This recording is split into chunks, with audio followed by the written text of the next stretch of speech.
Hey, architecture firm owners and emerging leaders.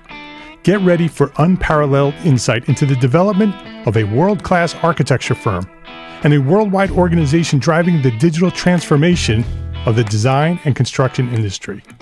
With Build Smart, the podcast that's changing how our profession operates. We share the incredible stories behind innovation in the building industry with my friend and co-host, Patrick McLeamy, FAIA, former CEO of the international architecture firm, HOK. You know, Yamasaki's office or firm lasted during his lifetime. And when he passed away, I think that was the end of the Yamasaki office. Helmut did not want that. He wanted a firm that would live out and grow beyond the founders.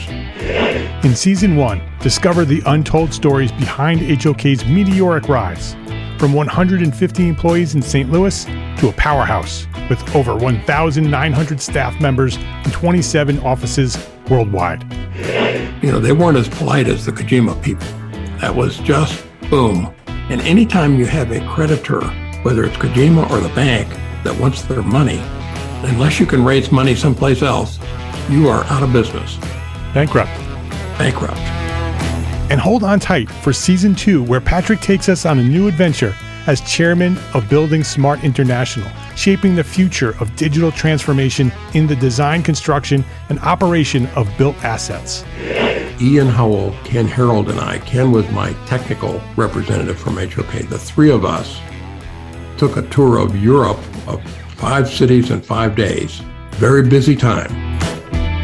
Simply follow the link in the show notes to subscribe to Build Smart now and uncover lessons that will transform you and your architecture firm.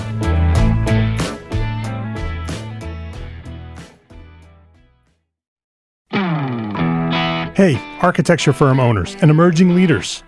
Get ready for unparalleled insight into the development of a world-class architecture firm and a worldwide organization driving the digital transformation of the design and construction industry.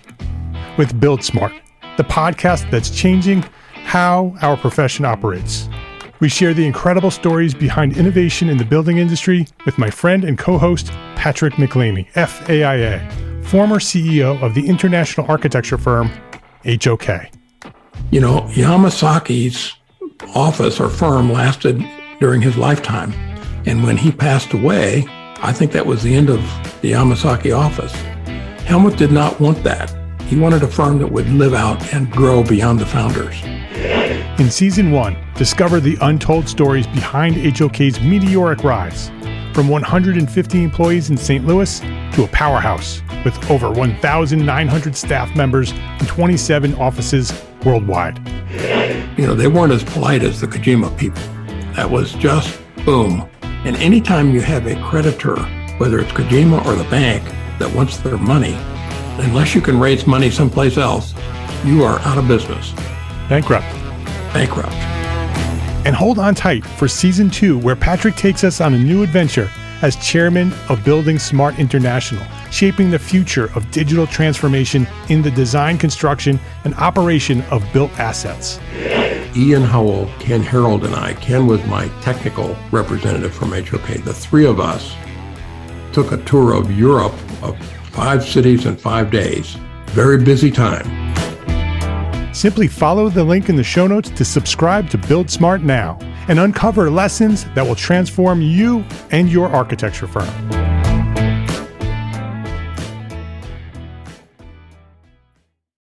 You know, if you build a better business, you can then be a better architect.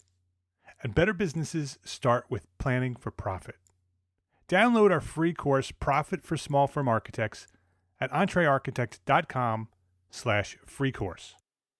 You are listening to Entre Architect Podcast, and this is episode 157. Welcome back to the Entre Architect Podcast. My name is Mark R. LePage, and this is the podcast dedicated to a successful life as a small firm architect. Whether you have plans to someday start your own firm, whether you're in the process of launching a startup, or you might be an experienced small firm architect just trying to make a difference, this podcast is for you.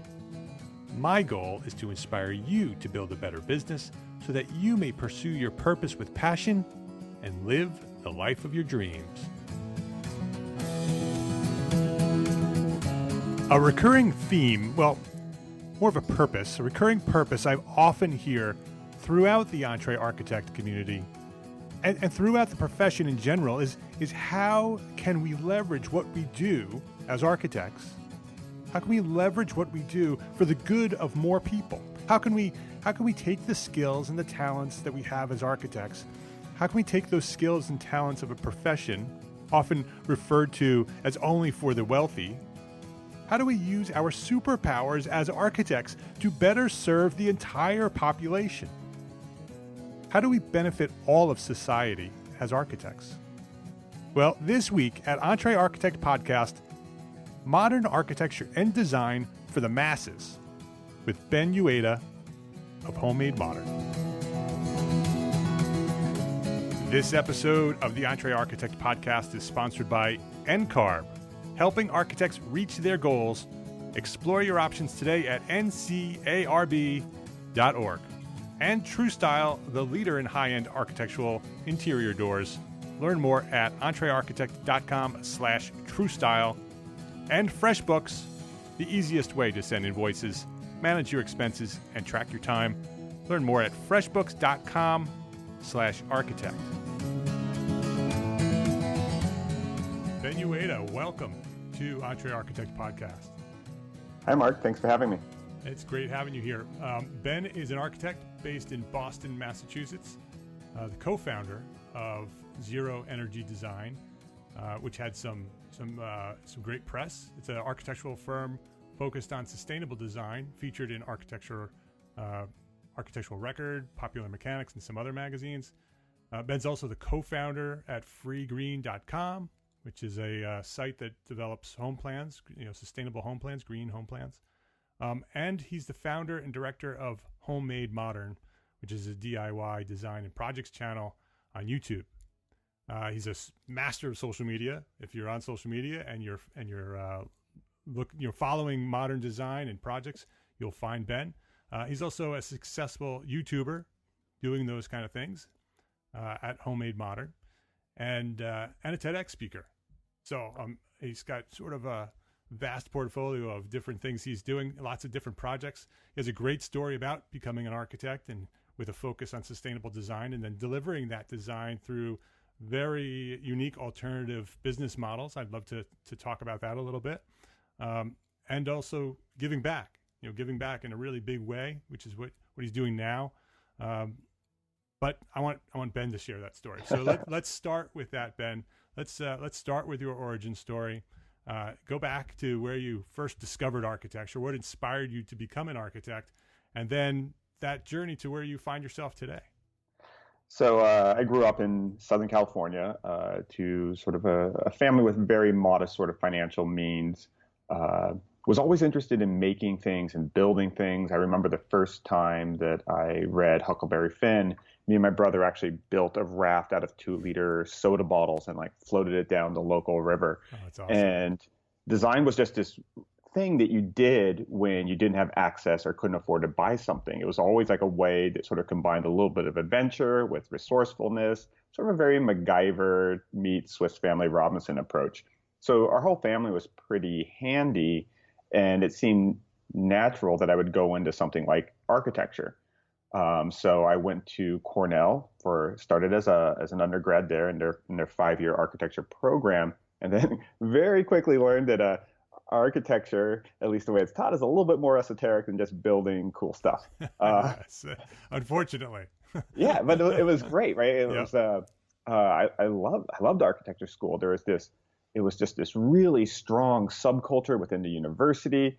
You hung out with other architects. It was like you lived, slept, and ate it. I was like talking about reviews and which professors had which ideas. We'd all go to lectures together, and it was this really great environment that was incredibly challenging. We did certainly the hours that architecture students spend are pretty insane. The criticism was harsh, and it was a fantastic education overall. But as I started to get nearer and nearer graduation, as someone that's always been somewhat sort of practically minded and thinking about, okay, this is great, I love this subject matter, but how am I going to make a living and what I'm going to do? I started talking to more and more recent graduates of Cornell architecture, and they painted life after architecture school is slightly less glamorous than what it was being portrayed to us. So most of architecture students' exposure to the industry is through their faculty, right?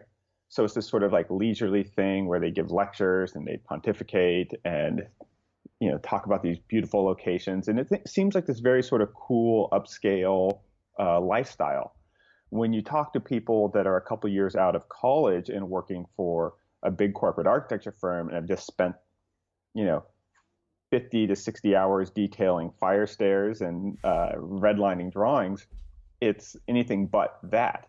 And you start, and that's where I immediately started to think, well, what am I actually doing so that when I graduate, I'm doing the same type of things that I enjoy in school, but doing them to make money.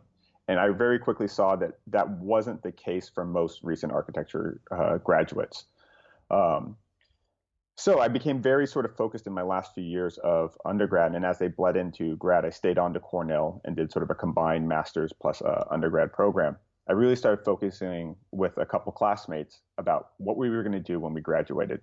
This whole idea of waiting until you've been in the profession for 10 to 15 years, you have a mortgage and kids before you start your firm didn't make sense to me.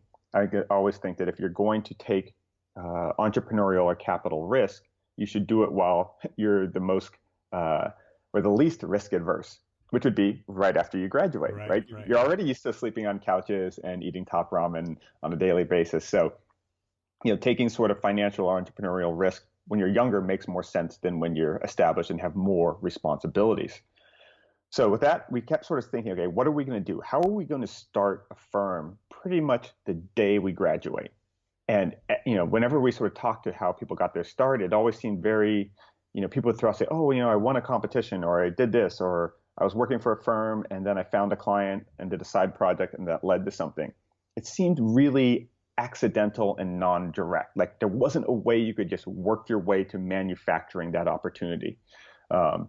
So we started looking to learn as much about sort of buildings as possible, like not just the sort of glamorous stuff that happens in design studios, but we really wanted to know, how do we design a building? And we kind of guessed that, well, residential buildings are the most common building type in America. And that's where we sort of planned on doing firm. Like, that seems like a pretty simple building type. Let's really start to focus on that towards the end of our education. So at least we know how to do the basics for a pretty easy building type. The analogy I would use that if you want to be a chef, start with something simple that doesn't require a lot of capital so you can launch your food truck right away and then build it, or a catering business and then build it into something else. Don't try to design, the next Guggenheim Museum maybe while you're a 22-year-old kid. There might be a little bit more complexity for, $100 million building than what you're prepared to deal with. So we entered this competition called the Solar Decathlon, which the Department of Energy sponsored. And it was basically to design and build a completely off-the-grid 700 square foot solar-powered house. And the team at Cornell that we put together, me and my business partner, Stephanie Horowitz, was the only student-led team in that competition. And this was the 2005 version of the Solar Decathlon. And you were still at Cornell at that time? Still at Cornell, yeah. So it was an awesome project because it actually let us learn all the things that we weren't getting in the architecture program, which was, how to design a building that works and doesn't leak and all those things. And we got to build it with our own hands, which is a great way to sort of reinforce what you're learning in the sort of construction drawing sets. So we entered that competition. We ended up coming in second out of 20 teams. We just learned a ton over the 2 years that we participated in it. And by the time we sort of graduated, we finished the competition right before we graduated. We felt pretty confident that we knew how to design a building. And then the question is, okay, we kind of feel like we're ready. And well, we're ready to be unready and still do it anyways, I guess is the sort of state we're in. But then the question is, architecture is a dependent profession. It's a service profession. Yes, it's creative. Yes, it's about design expertise. But ultimately, it is a service profession where clients come to you and you react to them. So how do we get the first clients when we have no portfolio other than this student project and no real experience, no licenses, just degrees? Yeah. And we looked to, well, where is an advantage to be young and inexperienced? And this is something I tell my students wherever I am involved with teaching, or just young architects or designers that I meet in general. There is always a competitive advantage to being young and inexperienced. There's also disadvantages too, but you just have to leverage the advantages you have to overcome the ones you don't. In that case, this is 2005, 2006, it was the internet. Remember when like all the architecture firms had these like really slow loading, magnificent flash intro sites? So you'd click on some architecture firm and it would just be this like line just streaks across the screen, and then some letters come out, and then maybe some abstract lines. It would say like space and time. It would take like 2 hours to load because the internet was terrible back then. And what was more important, those flash intros didn't do so well indexing in search engines. So here it is, right? The internet, the greatest innovation in sharing ideas and communicating since the printing press, probably. And what do architects use it for? Oh, moving portfolio images that are not really indexable and people can't find them. And that was the architects who even knew that they should be online, because the vast majority of them weren't even online. They didn't see the value of it. And those were the progressive ones that knew that we should have a website. Right. So we said, okay, boom, there's our advantage. We don't have a portfolio, but most young people know digital media better than their elders. Most young people today intuitively understand Facebook, Snapchat, Instagram, YouTube, Reddit, Pinterest better than their employers or predecessors. So we said that's our advantage. So we focused on really simple search engine optimization stuff related around the search terms we were interested in, which was green design, sustainable design. Then from there, we looked at markets that were kind of underserved. Rather than being like every other architecture student that like rushes to New York, LA, or San Francisco because they're cool cities, we said, yeah, that would be nice. Like I would prefer living in some of those cities, but let's look at the places where there's interest in the subject matter, but there's less of the sort of established firms doing that type of work. And that's why we sort of chose like the New England and Boston area. We said, oh, here's an area that should be interested in sustainability, strong scientific community with all the good universities, but not a lot of like really, residential architecture firms focusing on sustainable design, like the way, say, in Southern California, there's a ton of them even back then. It was also a place where the cold and extreme climate conditions could really show a good energy payback for building a super insulated home or something that had some of these renewable energy or ecologically conscious features. So we pretty much said, okay, let's, the day we graduated, started the website. We focused a lot on search engine optimization, wrote a lot of articles, contributed to different blogs, did every sort of media interview that we could at the time. Podcasting really wasn't that big yet then. Yeah. And we certainly didn't have a great conversion rate, but people were finding the website. And we said, okay, well, we just have to convert 1 out of 1,000 of them because we're getting a lot of traffic. And that's how eventually we built our first clients. And we were very upfront. They're like, we don't have a lot of experience, but we are the people that are going to be working on it. You're talking to the partners of the firm. We're also going to be the ones that are doing all of the work. It's not going to be staffed down to someone else. We're going to work twice as hard as everyone else. And we're also using state-of-the-art tools, not just the internet to find clients, but we were using Revit from day one. And we'd explain to clients, and our first clients tended to be scientists or engineers. And we'd say, what we lack in experience, we're going to make up by using better 3D modeling tools. We're going to be able to do everything in 3D. This isn't just a plan and section. We're able to sort of run filters to catch errors. We're able to sort of model for efficiency, to do material takeoffs automatically, to do energy modeling. We actually had, in our firm when we started, we actually had some mechanical engineers as well, so that we knew that we could really not just sort of, oh yeah, here's where the solar panels go, but actually really design the energy systems and then do iterative models to sort of streamline and make them more efficient. And so, yeah, we got our first clients, did some houses that were nice. About 8 months in, we got our first big commission, which was to do this really cool modern house on Cape Cod. That house won a ton of awards, got published, and got the cover of a bunch of design magazines. And then from there, we were sort of off to the races with clients and opportunities coming our way. So do you think that your early focus on the internet and social media was really what the big break was? Or Yeah. And I'm not an internet person. I don't think I had email until I was in my, I was like 21 or 22 or something. So it's not like I'm some tech person. It was simply necessity. It was like, it was the decision. I'm not going to wait. I'm not going to start my firm when I'm in my 30s or 40s, which is still probably pretty young in architecture. I'm going to do it now. I'm going to take the risk now. I'm going to get through the mistakes early. Now, what can I do to do it? So it wasn't like the internet was this thing that I had in my back pocket. I just knew that we would probably be a little bit better at it than people that were 10 years older than us. Right. And so that's how we started. It was, how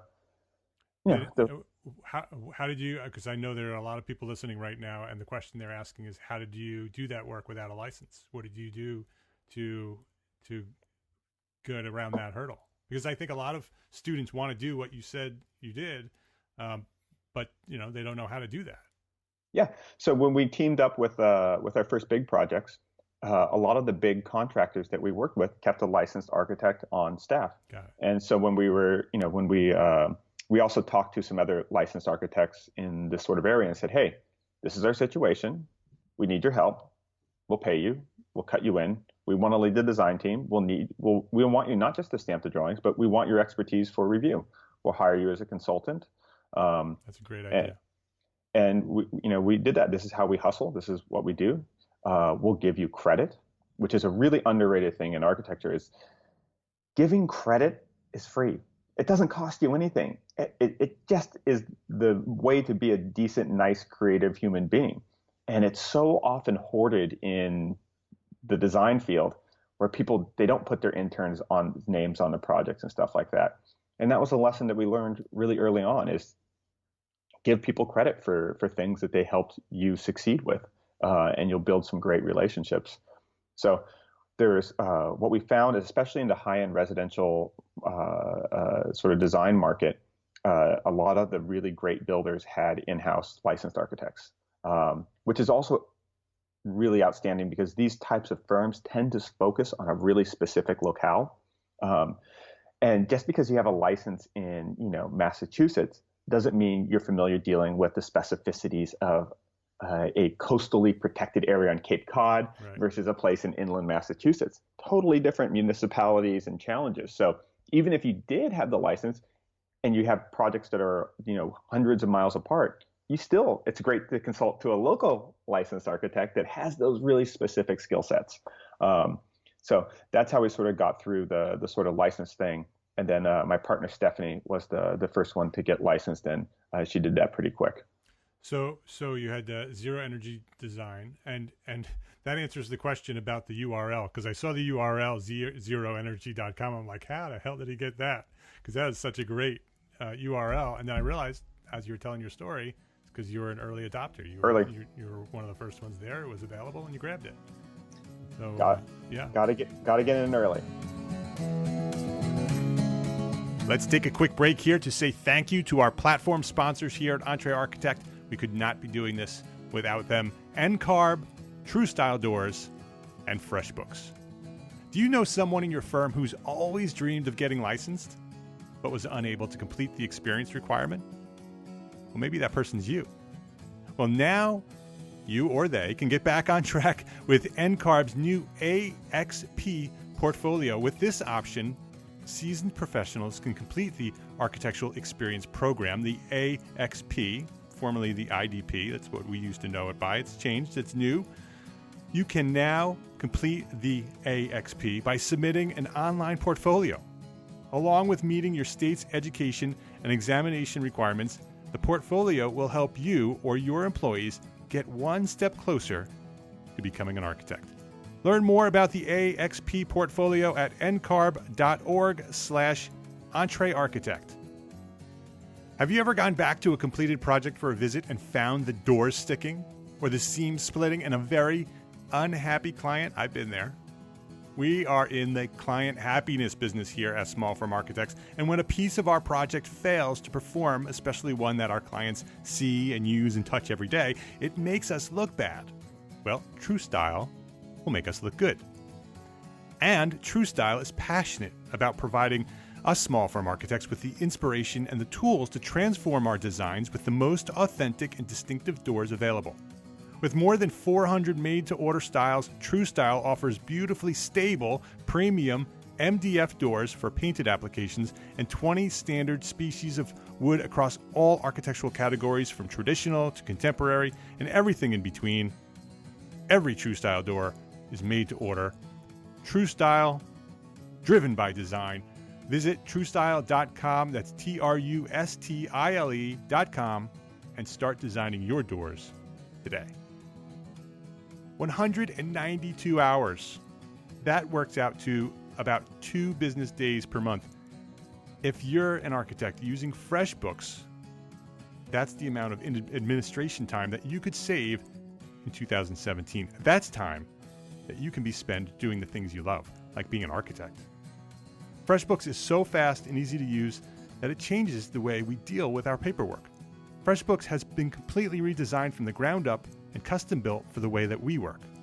With the new projects feature, we can share files and messages with our clients and our contractors and employees. With the new notification center, it's sort of like a personal assistant.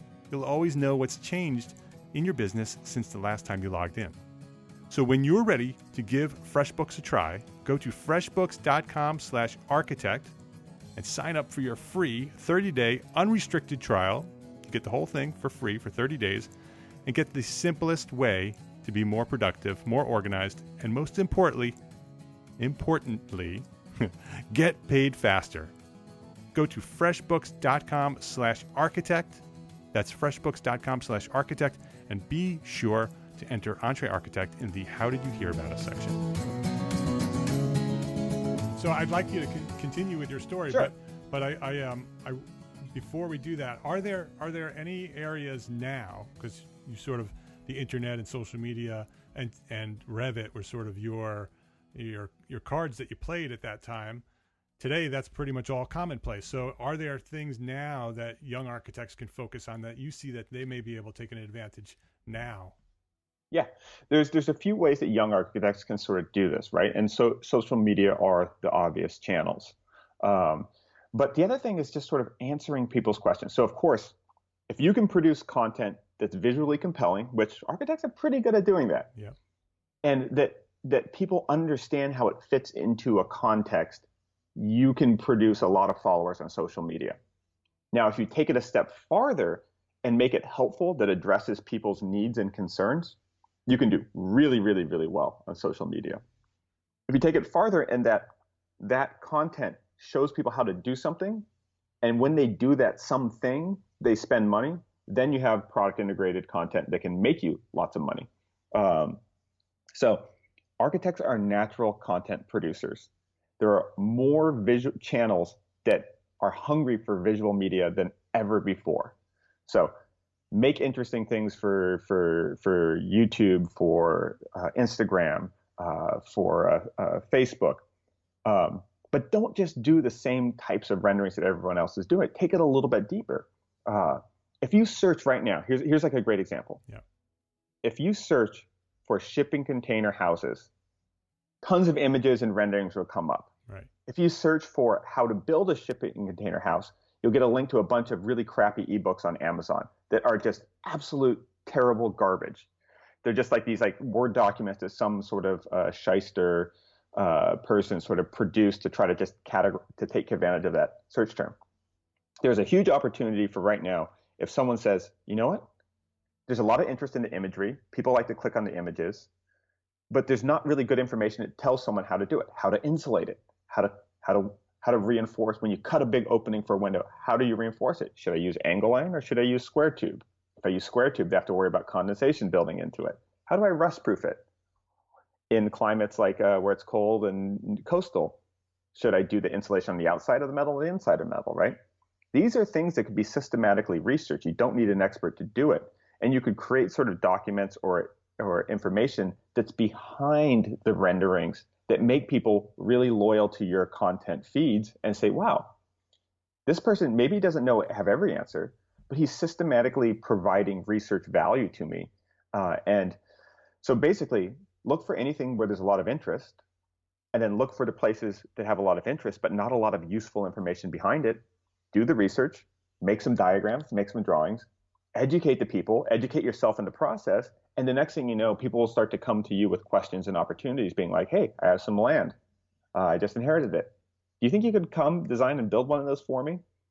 That's a great way for young people in their free time to start to be useful and to connect to people. The mistake that I see a lot of people making is that they gamble, which is what competitions are. Yeah. They do this boom or bust approach where they spend hundreds and hundreds of hours to create a competition of which they're one of 1,000 entries. I saw this, I think it was this big public competition for a Guggenheim museum, and they were boasting about how many people had entered. And it was just like hundreds, if not thousands, of these incredible presentation boards. Each one of those boards had so much time that went into that, probably from a team of people. And they were so happy that they'd taken all these people's time that they weren't getting paid for, produced all this incredible content just to pick one. Right? And it's like, no. I mean, if you want to gamble, fine. It's your time, it's your life. Treat your time with however much respect you have for it. But you can systematically provide value in a way that every hour you put in adds value to your career without relying on somebody else's approval to sort of say, okay, wait, we decided you're a winner and you're not. I think that's an immediate opportunity for young designers and architects. Produce content. Yeah. And I would just say that's great advice for anyone. Whether you're a young architect looking to sort of break out, or an older architect who's been doing the traditional design forever and is looking to be more creative or gain some traction or find a bigger opportunity. That's great advice for anybody. Yeah. So what happens sort of after architecture for me? So now these days I don't spend that much time doing architecture. I'm still a partner in the firm, but my business partner, Stephanie Horowitz, is now the managing director of Zero Energy Design, and is doing just an incredible job. We now have a small office in Brooklyn, our main office in Boston, and then a small office in Cape Cod. So in around 2007, we'd been sort of having a lot of success with Zero Energy Design. Got a bunch of magazine covers, bunch of design awards. And we're getting like wealthier and wealthier clients. That was where I started to have a little bit of like a crisis of conscience. It's like, I got into this because I was interested in sustainability. I grew up in a pretty poor family. There was no way my family could afford 1/5 of the houses we were designing. And that's a problem with architecture. The average house designed by an architect, I think the construction budget, according to the AIA, if I remember correctly, is about twice the sale price of the average American home. That's just the construction budget. That's not including the land. Architects are for rich people, period, and people that live in cities. If you live in the suburbs or in a rural location, chances are you've had very minimal impact in your life by an architect designed piece of architecture. You've been in a lot of buildings, but not ones that were probably directly commissioned for that. So, and if you look at it, I think in the U.S., I think it's less than 5% of the homes designed in America are designed directly by an architect. And that's not because they're all mobile homes or modular homes. That's also, I think, less than 10%. About 30% of the homes in America come from stock house plans from sites like houseplans.com, or like my old company that was acquired by houseplans.com, freegreen.com. And these house plans were typically sold for about $600 to $1,000. And this is where the houses in America come from. They also come from big builders, right, like Toll Brothers, Pulte, and those ones. But after 2008, those sort of, those guys took a big hit and are sort of less active. So I was sort of dissatisfied with the notion of that architecture being mostly, especially residential architecture, mostly for wealthy people. We did a ton of pro bono projects We won the Natural Talent Design Competition by the USGBC to design affordable houses for Katrina victims. We designed LEED Platinum houses that we had built for under $100,000. We won that competition. Like many competitions, it then took years and years for it to actually get implemented. When it got implemented, it was a fraction of what we designed. Right. And so we spent all this time, all this effort, pro bono, to do something that didn't even get done right. And the reality is, it takes just as long to design an affordable house as it does an expensive house. There's just not money for a design commission on top of it. So you can do this sort of conscious, you put a Band-Aid on your conscience every once in a while and do a pro bono project, but it's not a systemic way to do any sort of real change. So I was a little disenfranchised with that. I had the way I sort of conceptualized it was, I'm not a big fan of trickle-down economics politically, but that was sort of my argument for how my design work was achieving good. I was designing high-end stuff and then saying, oh, but it's like winning sustainable awards. We won all these Eco Home of the Year awards. So maybe that progress will trickle down to sort of market level. I wouldn't buy that from like my politics, but here it was with the thing that I was investing most of my time into. I was making that excuse. So what I wanted to do was figure out a way to design affordable, energy efficient homes that I didn't charge a consumer for the design. And so that's why me and a different business partner started Free Green, where we basically said, we're going to make house plans, just these stock construction drawings that are like 6 to 10 page PDFs. And we're not going to charge $600 to $1,000 like most people. We're going to give them away for free. And they're going to come with energy modeling, and they're going to have better energy efficient construction details. And the way we're going to make money off of it is, if you think about where the cost of even an affordable home, even in let's say we're designing a house for $100,000, that's a really low cost home. Right. There's still $100,000 of goods and services tied to it. So and most people don't know the brand of their insulation or their HVAC system. They maybe know the brand of the appliances and the stovetop and that kind of stuff, but not these hidden things. So we can actually spec the brand name and explain why we made that choice into the construction drawings for the home. So we're creating a way for people to see why a bio-based closed cell insulation is a great option with energy modeling to back it, and at the same time connect them to the company that provides them that. And so we actually were distributing architecture as a type of media and then monetizing it as a type of marketing. And that let us blow up and quickly become one of the largest supplier of home designs in the country. That's very interesting. So that was basically free home designs, architecturally designed home designs. Mm-hmm. Give them away, and then go and ask the manufacturers to pay. That's the business model, is that the revenue comes from the sponsorships essentially for the inclusion in the construction drawings. Right, and it's really how all sort of media sort of works, yeah. Right? It's do things to bring in interest and attention. If you can also educate, that makes that interest and attention more valuable than if it's just sort of idle visualization. And then from there, find the right partnerships to sort of monetize that interest and attention. So we built that up. I think in the totality of the company gave away more than 200,000 home designs. The homes were built all over the U.S. We again got a bunch of press and stuff for that. Struggled through 2008. We raised about just under $1 million in venture capital to start this company.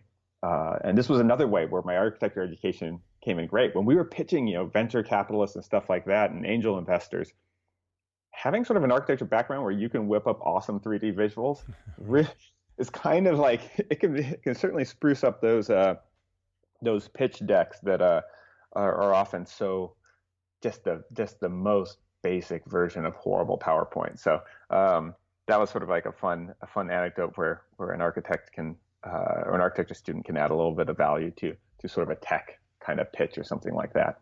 But yeah, we raised a bunch of money, struggled in 2008 because our business model was, in 2006 or 7, I think there was like over 1 million homes being built. And after sort of 2008, it was like maybe a couple 100,000. And so much of our business model was built around advertising revenue from the construction industry, which was hit the hardest by this sort of economic downturn. But we built the company back up. It got acquired by House Plans, I think in like 2013, 2014. And then I was sort of thinking, well, what do I want to do next? I could go back and focus just on architecture, put all my time back into zero energy design, but I was still interested in this idea of distributing design as media. I'd seen so many people try to create modular designs. I think since modernism, so many architects have tried to do these modern kit house systems that would then solve all these problems. They don't work. They're horrible business model ideas.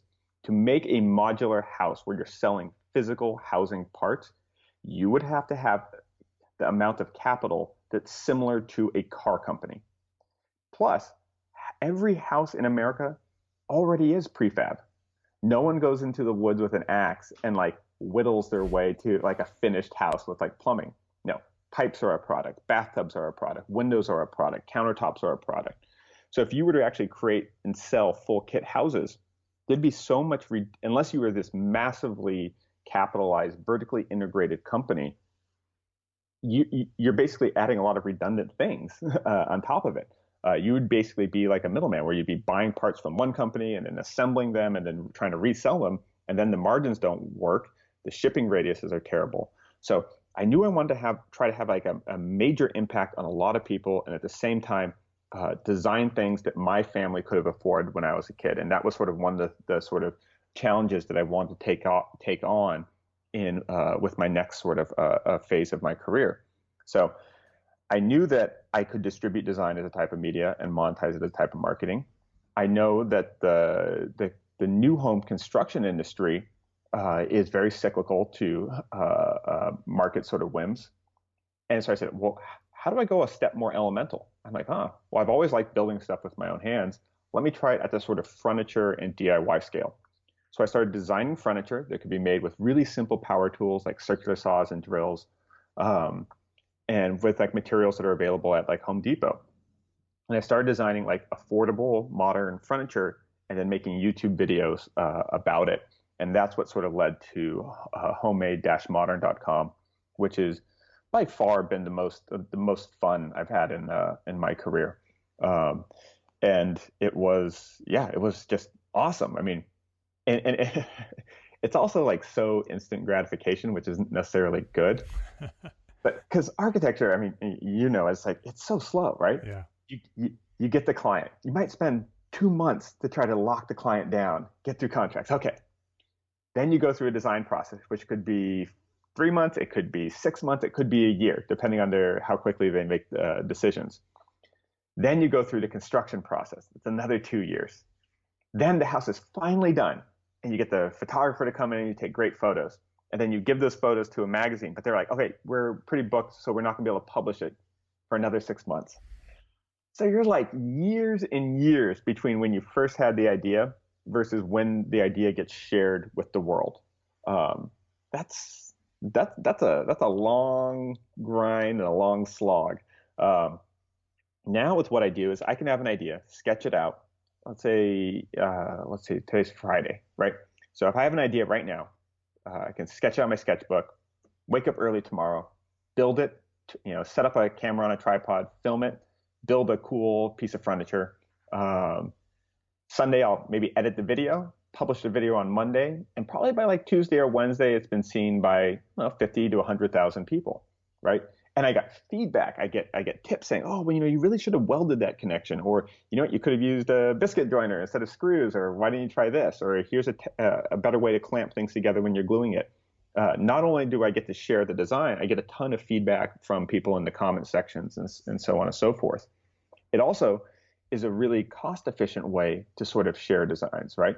I literally, like, every sort of thing that I do creates is a sequence in this video that then gets broadcast to lots of people.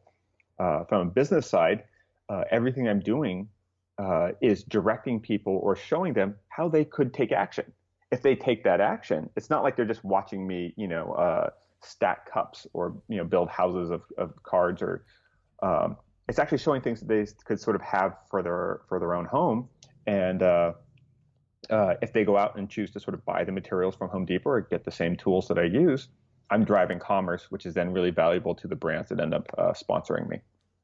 And that's how you make your money today, is you build these projects, record them, post them on YouTube, have lots of people interested in what you're doing and following you, lots of traffic, and then these manufacturers and suppliers are interested in connecting with those people, and so they sponsor your content. Exactly right. So some of my designs have been so one of the first projects that I did that really went big was a very simple 3-legged stool, and I'm not a good woodworker, so I took a 5-gallon bucket, I poured in 2.5 inches of concrete into the bottom of the bucket, then I stuck 3 sticks into the wet concrete, waited a day, popped it out of the bucket, and you have a 3-legged stool with a concrete top. Super easy. So I shared the YouTube video of that. It took off. People started watching it around the world. And then within like a month, I started to see people posting images or emailing or tweeting or Instagramming images of this stool that they made. And that one project has now been built on 6 different continents. Antarctica is the only place that it hasn't been built yet. People even make them and sell them. And I very quickly saw that, wait, not only do people just watching it, I'm influencing and actually providing instructional design and influencing physical action all over the world. So I can spread design digitally. It doesn't have to I don't have to make something, outsource to manufacturing, deal with the sort of ethical quandaries of that sort of process, and then have all this capital risk by having this huge warehouse full of things that I don't know if they're going to sell, then spend all this money on marketing. No, I can just be a designer. I can say, I have a cool idea. I'm going to make one version of it. If you guys like it, oh, here's the idea. Take it. Yeah. I don't have to patent it. I don't have to do anything. I am incentivized to share and give away my ideas, which is like the best feeling ever.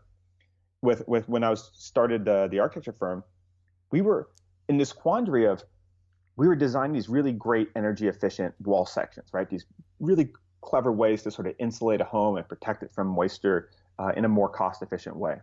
This is awesome. Whenever we'd figure out a cool way to do it, we'd always be like, man, we want to just share this with all our architecture friends.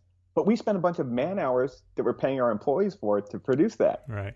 And so that service profession model makes you hoard your progressive design ideas. And with this business model that I'm involved in now, I'm incentivized to have people steal my ideas. It's like, take it, build it. Here it is. Make it better than I can, right?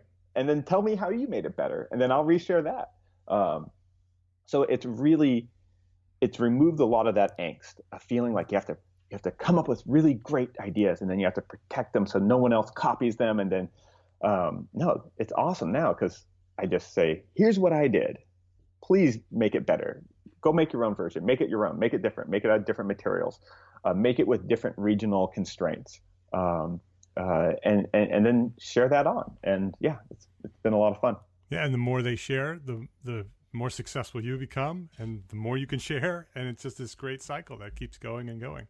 Right, and I think we're just scratching the surface. I mean, yeah, we did it first with, and I think this will probably be more interesting to the architects, specifically because so many young architects are now coming out of school with digital fabrication experience. Digital fabrication plays with this really well. So I recently did a spiral staircase for my own home in Boston, and I just published the DWG files online. So I made this spiral staircase out of about $800 worth of plywood. If I would have bought a prefab steel one, the cheapest one that would have worked would have been about $2,000, and then built it. That project's been viewed on a combination of Facebook, YouTube, Instagram more than 50 million times. Yeah. 50 million times have seen this one. 50 million people have seen this one design that I did. And not only am I just to get to see it, any designer that wants to put that in their house or a client's house, they can just go to my site, download the drawings, and do it. I'm not charging them. I don't even ask for their email or anything. Just take it. It's yours. And that's pretty incredible. Yeah. People who are listening to this know me, and my passion is to share what I know. And so to have you on the show and to see the success that you're having directly from sharing your knowledge is really exciting for me. So I appreciate you coming by here and spending some time with me and sharing your story. It's a very inspiring story. I hope that there are listeners out there who are inspired to action and take you up on some of the ideas that you're presenting here. Your websites are zeroenergy.com. That's the architecture firm. Yep. Homemade-modern.com will take you to the website for Homemade Modern. It's also on YouTube. You can go to YouTube and search up Homemade-Modern. And if you're interested in the TEDx talk that Ben did, that'll be on the show notes. But Ben talks all about the reason he gives away his designs and his inspiration and his background. So I highly recommend that you take some time and watch the TEDx talk. It's called Why I Give My Best Designs Away for Free. Definitely worth the time to watch that. On social media, like I said, Ben is everywhere on social media. So it's on Facebook /ben.uyeda. Facebook.com/homemade-modern is the Homemade Modern site. And these will all be on the show notes as well. But Twitter.com/Ben Uyeda, Instagram /Benjamin Uyeda, YouTube/user/homemade modern, no dash. So you can just search Homemade Modern. I'm sure you'll find them on YouTube. That's where you want to go. You want to see what Ben's doing today. Go to YouTube and search up Homemade Modern. You'll find them. Also on Pinterest /Ben Uyeda. All these will be on the show notes. entrearchitect.com/episode 157.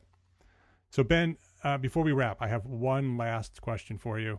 This is the question I ask everybody who comes on the show here. What's one thing that small firm architects can do today to build a better business for tomorrow?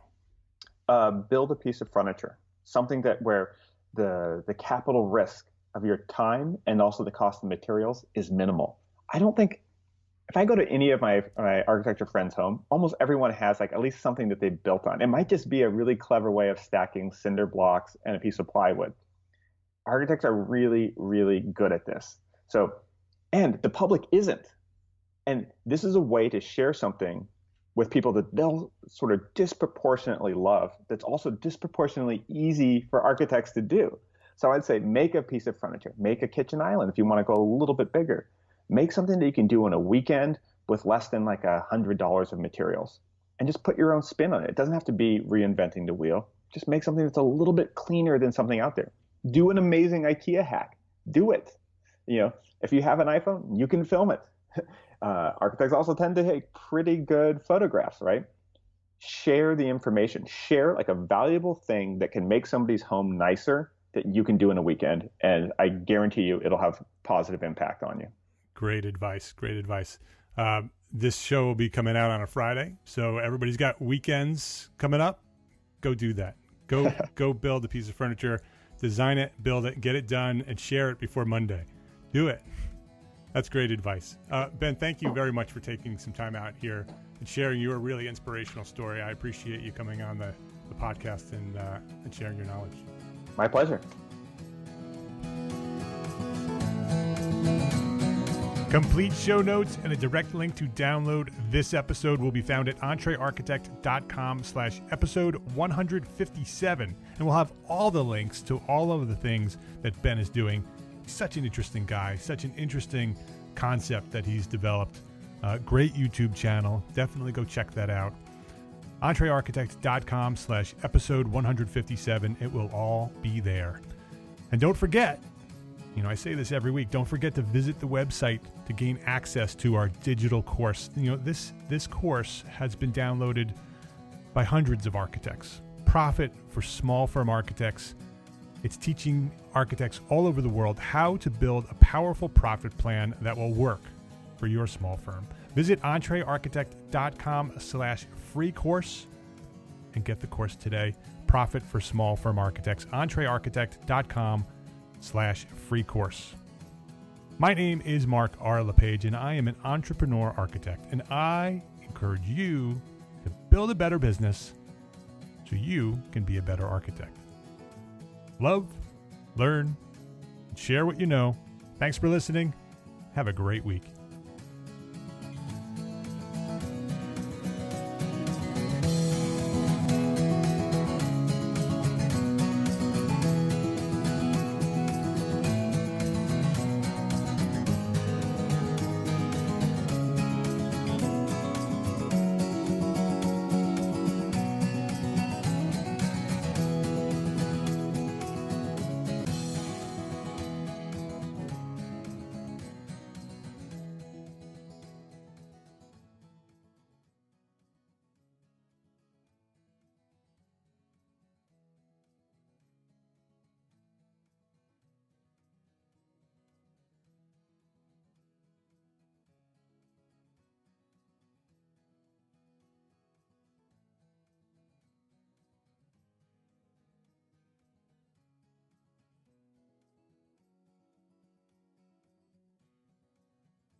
Imagine earning continuing education credits while doing exactly what you're doing right now.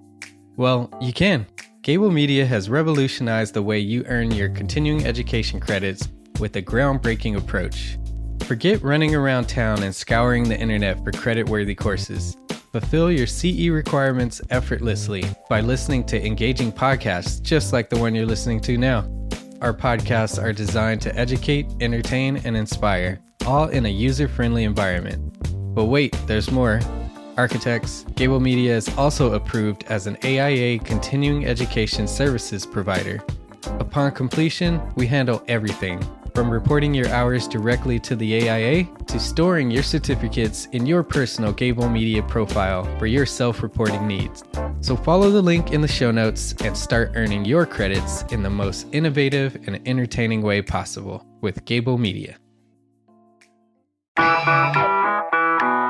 Attention architects and creative minds, get ready to supercharge your brand with Build Your Brand, the podcast that's unlocking the secrets of branding success for creatives. Hey there, it's Mark Arlepage, founder of Entre Architect, and I'm inviting you to join my friend, architect marketing expert Jeff Eccles at Build Your Brand podcast, where he explores the captivating stories of the world's top brands and transforms their lessons into powerful moves for small firm architects and creatives like you. In Season 1, Jeff shares the thrilling tale of Southwest Airlines, where he dissects their journey to the summit and distills it into strategies tailor-made for you. It's important to keep in mind that companies like Southwest compete in the real world, just like you, and face real-world challenges, just like you. You might be surprised at how similar those challenges are to the struggles that you grapple with on a day-to-day basis. Don't miss out on your blueprint for success. Subscribe, tune in, and let's build your brand together. You may have noticed that the very best brands in the world are also known for having somewhat unique corporate cultures. That's often the glue that holds everything together when they encounter those rough spots. We don't do it because it inconveniences the passengers to whom we are primarily dedicated, the short haul, frequent flyer. Follow the link in the show notes to subscribe to Build Your Brand today. Remember, no matter the size, the journey's the same. Your brand's journey to the top starts here.